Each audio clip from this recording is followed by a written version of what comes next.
Hello, friends of Golf Course Quality Fertilizer. So yeah, we've dealt with the armyworms and then more armyworms, and now we're dealing with a lot of grub issues I'm seeing start to crop up. And so, this is an example of some grub damage right here. And this has not been like any moles or anything's gone through here. We do have a lot of ants busting into this area, which is interesting. Matter of fact, look at that. The ants killed a mole, or killed a grub, or did something to a grub right there, right? And so that's kind of interesting. The area feels really soft and strange, when you're feeling it. That's how many are down in here. And then all you do to simply confirm, so you can see grass is looking pretty good that way, but in this area it looks stressed out, it's dried out. And what's kind of throwing us off too is we're going through this dry spell too. So it's like, oh, is it just I need to water more? So if you're seeing areas and you're watering pretty frequently and it seems like you can't keep up, right? Then go out there and you can see there's still grass green in the middle of this, and grab a chunk of it like this, right? And then it'll peel up real easy, and voila, we got grubs all over the place, right? I mean, just all over the place.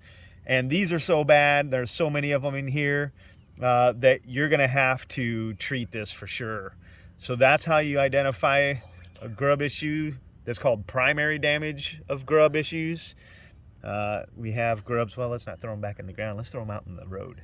But yeah, they're gonna have to apply an insecticide down, a rescue one, to get rid of these grubs. Now, nice thing about the grubs compared to the armyworms have multiple life cycles. Grubs only have 1 year life cycle. So what I'll do is I'll pull that spot up and I'll just kind of put it back down and push it back. And if you get on it early enough and quick enough, all this will turn back green rather than having to overseed a whole area again. So if you start seeing areas in your yard that's kind of dried out and looking weird, go out there and it starts, you can tell it's like feels soft and mushy, kind of strange little feeling on the feet, and then grab a chunk of that, pull it up, and you'll see the grubs galore right there. It's just one thing after another this year. So cross your fingers. It's going to be 80s all the way to the near the high 80s at that, to the near to the end of September here. So we've had 90s in May, and now we're in September, late September, and still having 90-degree weather. That's highly unusual. And you know what it's going to do around here? It's going to flip a switch, and all of a sudden only the highs will be at 50. And so we're going to completely miss a nice gradual fall, I'm sure, this season, typical northern Indiana.